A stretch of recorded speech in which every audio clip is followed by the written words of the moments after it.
I've entitled it Comorn an Alt, and you'll forgive me if I can't pronounce Scottish Gaelic very clearly. Thanks to the good work of my family, I think there's a very strong possibility that some of my ancestors didn't indeed speak Scottish Gaelic, but I'm translating it today as Meeting of the Streams, and I hope by the time I've finished, you'll understand why I've done that. Prior to Christmas 2020, Derry City and Strabane District Council passed a motion in the city here describing the partition of Ireland as an injustice and saying that they would not support any events relating to the centenary of Northern Ireland. Without going into a lot of unnecessary detail today, the motion was rolled back to some extent, but it left a legacy of feeling that here's a topic which can become politicised and weaponised. People might have a desire to promote a particular agenda or a reductionist narrative which seeks to diminish that which you do not agree or see as valid, in this case, the political division of the island of Ireland into two self-governing administrations, states, countries, or jurisdictions. People use various terms. It was in the midst of the conversations which took place, and I was involved in many of them, with various groups, that a friend of mine who happens to be an SDLP councillor said to me, I always felt, Terry, that this was the centenary that was going to be the most contentious. I won't dwell on the obvious that if that's what was anticipated, that some mitigation and better management wasn't put in place. I was also surprised because of the manner in which the other commemorations in the city had been carried out, because there had been very little controversy. But again, it seemed to show that there is the potential for a partisan rawness and volatility in our politics and within areas of cultural expression or identities, which serve to filter views into a narrow prism and focus that spills into relationships and reflects a tendency for zero-sum dialogue and celebration. There is evidence then that the Northern Ireland Centenary has the potential to act as a catalyst for this, and it's not the preserve of any one sector or any one branch of the community. There are many who want to plant a particular flag on this particular cultural terrain. Perhaps like some of the old Western movies, which during lockdown I have been gorging upon on TCM, much to the chagrin of my family, efforts should be made to carry a warning, which you'll see on the old Western these days. And it says, the following may contain outdated depictions that reflect attitudes at the time of production. When the Northern Ireland Office announced planning to mark the Northern Ireland Centenary, political nationalism and republicanism opted for abstentionism or engagement on a selective basis or qualified engagement. In fairness, anyone who identifies as Irish nationalist or Irish Republican cannot be expected to view the political agreements which crossed the years 1920 through to 1925 in the Boundary Commission, and indeed later, as a cause for celebration. The clues in the designation. But this inclination to challenge solely from a position of ideological and binary reference, I contend is limiting and not totally representative of everyone who aspires to the political reunification of the island. I think of a history colleague and friend who will be working with me on a history project subject to a funding application. And he has said to me, as a nationalist, I think there's a slide there, Paul, as a nationalist, I will not be celebrating the Northern Ireland Centenary, but at the same time, I have to acknowledge that whilst there were painful experiences for my co-religionists, my family benefited from a good home, and I'm sure that you can now see the rest of it for yourself without me having to read it.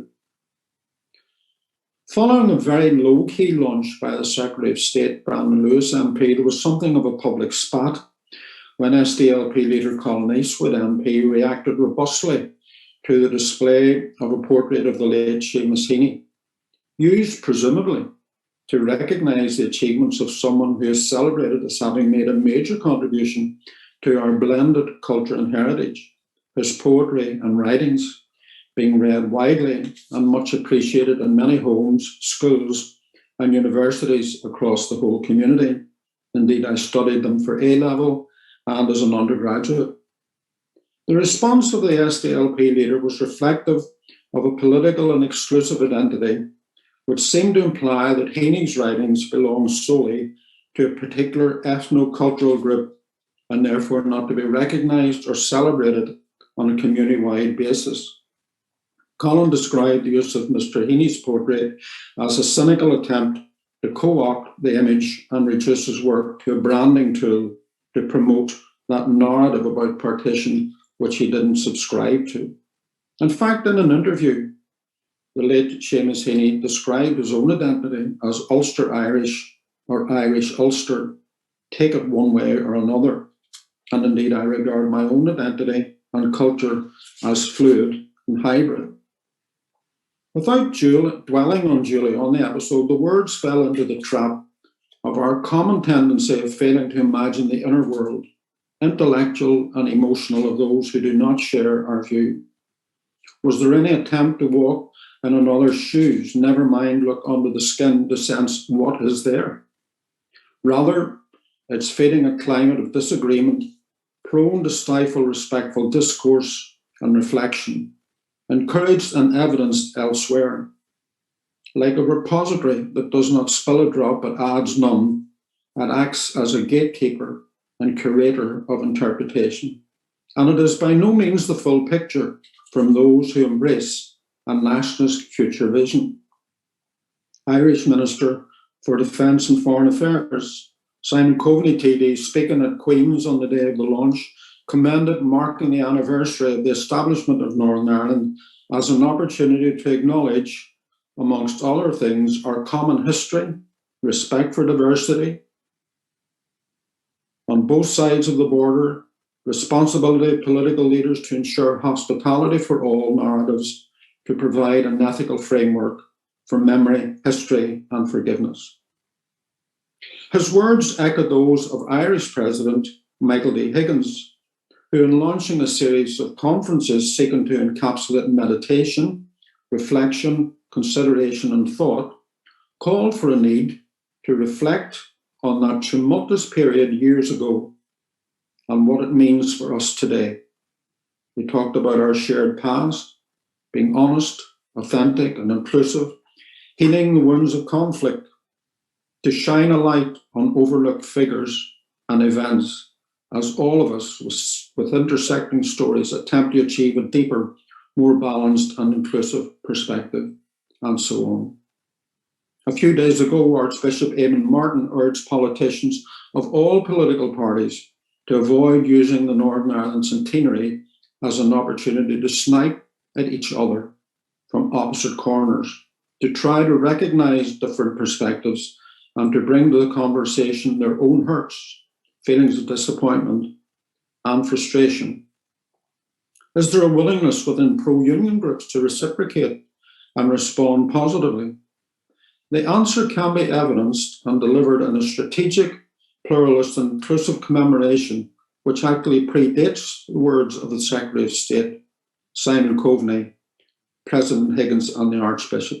And it has been adopted and shared by pro-union groups in the Northwest. It is framed around three interconnected themes of celebration, reflection, and reconciliation. There is a clear rationale for the strategy. The centenary of Northern Ireland is heavily focused at the moment on partition. It's an obvious, pivotal, and important element in our history, but not complete in itself. And if allowed to dominate commemoration of the centenary, will narrow consideration and thoughts around, amongst others, the contentious arguments of Northern Ireland, a Protestant state for Protestant people, Northern Ireland, a failed state. This is already the case, and a matter of regret that presentations, some of which I've heard, have lacked balance and been heavily informed by opinion rather than evidence and interpretation. This can drive what can be an inclusive occasion into political and pseudo-religious silos, likely to inhibit alternative approaches encouraged and favoured by others in the community. Both political nationalism and unionism are capable of this. It serves to justify past and present narratives and actions. Some cultural groups follow suit. Interested individuals or groups within the broad PUL or pro-union sections of the community need to ensure that this is not about a Protestant celebratory commemoration or anything close to it. It cannot just be about parades, marches, single identity events, badges, mugs, and memorabilia which will eventually gather dust on the shelf. The acknowledgement for particular heroic military figures, sporting individuals of one religious background, or the neglect of writers and others who challenged orthodoxy of political interests need also to be included. The centenary offers an opportunity to do more than single identity work. People in Northern Ireland from all backgrounds have prospered materially and educationally, lived together respectfully in peace, shared good and bad experiences, and been able to celebrate their identity and culture. Social media and provocative opposition trolling cannot be allowed to dominate, otherwise organisations open to engagement will find themselves drawn into stale arguments and competing narratives. This will skew the agenda away from a more reconciliatory and constructive approach, keeping alive and seeking to dominate in the minds of the public and media those troubled aspects of our blended history, much of which was shaped and defined by politically motivated violence, which were operated in the context of unionist sectarianism and political failings, also in need of being acknowledged. The centenary celebration and commemoration of such will be weaponized, where a more constructive and beneficial approach is preferable and possible if ethical and principled leadership is in place. If unionism is selective in remembering, how can this be? If this is justified, and why? Will it serve the purpose or undermine celebrating or commemorating the many achievements and successes across and within all communities in Northern Ireland and promote a shared future and home? There is a strong argument that if we adopt an ethical approach, that this can be the case. Speaking as someone who is pro-union, civic unionist, and a cultural unionist, should only ever promote ethical, principled, and evidence-based and sensitive, inclusive commemoration. It should not be about ideology, grounded in sterile triumphalism. All should have the potential and opportunity to engage. Whether they wish to do so is a matter of choice, but the opportunity should be there across the whole community to raise the potential of bringing together all the various sectors of a politically dispersed community, but ultimately one which needs to build collaboration, respect, and prosperity. There are advantages to be gained in basing commemoration thematically around core themes, referencing issues and key elements within which Northern Ireland's achievements can be contextualised. Celebration, our blended culture and heritage. Reconciliation, understanding our interwoven history and its consequences. And reflection on how to draw on our experience to look to the future in an inclusive and respectful way and make change happen better in our shared home place, to quote Seamus Mallon. Within each of these, there are sub-themes which provide an interlinking and relational matrix on which to base and shape the centenary. Organisations will not be able to address all of them. Decisions will be driven, obviously, by skills, resources. However, a considered programme can be devised and delivered. It may be advantageous to concentrate, but not solely on local contexts, and link to other hubs or groups within the area which have the capacity to do the same. Northern Ireland needs the leadership at community level to lift morale and set challenges to move beyond the debilitating negativity of 40 years of conflict and continuing tug-of-war politics. This is available. Working with the Northwest Cultural and Arts Partnership in the Derry City and Strabane area, rural and urban, I commend the initiative of the Futures Group, which has been working in schools during the pandemic through a newscast model to raise awareness of culture, sport, and the achievements of individuals like cardiologist and Professor Frank Pantridge from Hillsborough, the inventor of the defibrillator. Interviews have taken place with Trevor Ringland, Kenny Shields, who's the manager of the Northern Ireland women's football team, has also will be featured this month. Not specifically focused on the Northern Ireland Centenary, but opportune at this time, a We Make Northern Ireland social media platform was launched, which seeks to focus on the diverse economic, social, and cultural aspects of life in this area, and how, in the words of Seamus Mallon, who I've already referred to, can be celebrated as a home where we can live together respectfully and in peace and find solutions to challenges which deliver stability as opposed to uncertainty. What can the strategy look like? In terms of celebration, there's much to look at in terms of culture and heritage. The Gaelic culture in the city in which I live, it's a mixture of Ulster Scots, Anglo-Ulster, and Gaelic.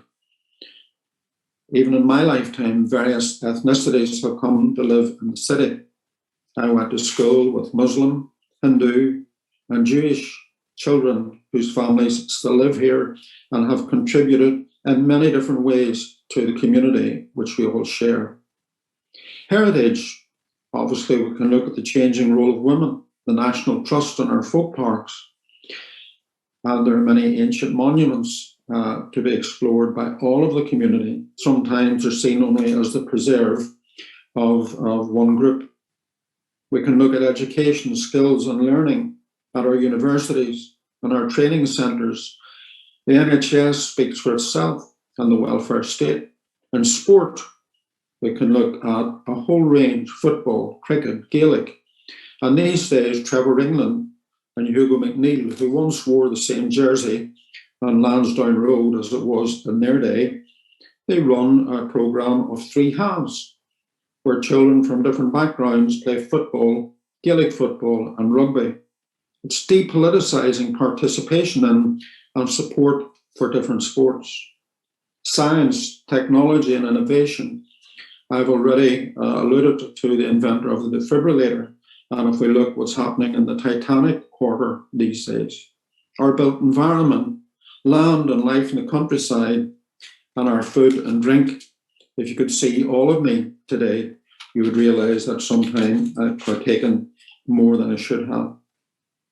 Reconciliation. We can have conferences to look at different aspects, consider the views of historians and political parties, and how history is taught in our schools and universities. Obviously, partition and the 2 states. We can look at Ireland and Northern Ireland and their role in Europe and the world. Civil rights and human rights are obvious topics that people from different backgrounds should be discussing. The Good Friday Agreement and the 3 strands and the shared island, which was recently launched by the Taoiseach. And he has already spoken to various groups. These are all topics that if people engage and discuss them in a respectful and inclusive way, can contribute to building reconciliation. And then, of course, reflection. How can we not reflect about we as a community of what we've done to ourselves and look to a collaborative future? A day of reflection which would have to be invitational, but within the North here, the Republic of Ireland and the wider UK, we look at the unfinished history and healing the hurt, and much work in this city has been done through the Junction and Holywell, building a better future for all, and looking at our environment and the challenge of climate change.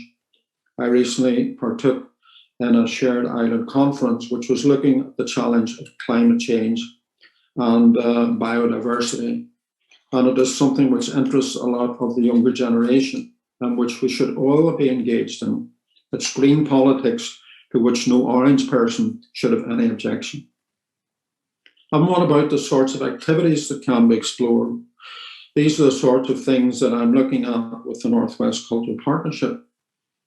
We can look at podcasts, exhibitions, themed pictorial displays, young people across the 100 years, holidays across the 100 years, employment, leisure, homes, family life, travel and transport, celebrations. There's much to look at across the centenary in an inclusive way.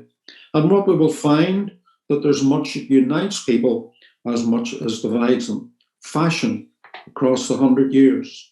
I could hunt out my old Beatle boots now that I have the hairstyle to match them. Sports festivals and that game of three halves that I mentioned. And the question, why do you like this place? And what would you change? Because it is a fact that in spite of our issues, in spite of our problems, many people actually like living here. In producing policies, which I've collaborated on with the Northwest Cultural Partnership, and prior to this, the Londonderry Bands Forum, there is a common approach, which embeds a process grounded in the values and characteristics of the organisations. They seek to be conducive to collaboration and transformation through purpose, principles, and practices. Our view of culture is that it is seen as fluid and hybrid, and not defined by a narrow ideology or contested identities. It is an enriched and enriching mosaic. To explore these ideas is a learning and developing process of self-discovery, which, like everything in our country, can be buffeted by events, but needs to remain focused on behaviour, instinctive but insightful, socially aware and relationship defining. To discover common purpose and impact, being careful not to retreat to a political impasse. To do this is to be self-indulgent and lackadaisical about the future. We need to come to terms with the fact that too much blood has been spilled, too many lives nipped in the bud, and not allowed to live the future they hoped for. To destroy or always seek a final victory does not bring anyone closer to their goal. We can't continue what many have already started by encouraging honest encounter between those with differing views and interests around the centenary, and nurturing fresh respect for those on the differing side of the debate. The answer to hegemony is not counter-hegemony, or another mantra seeking to dominate.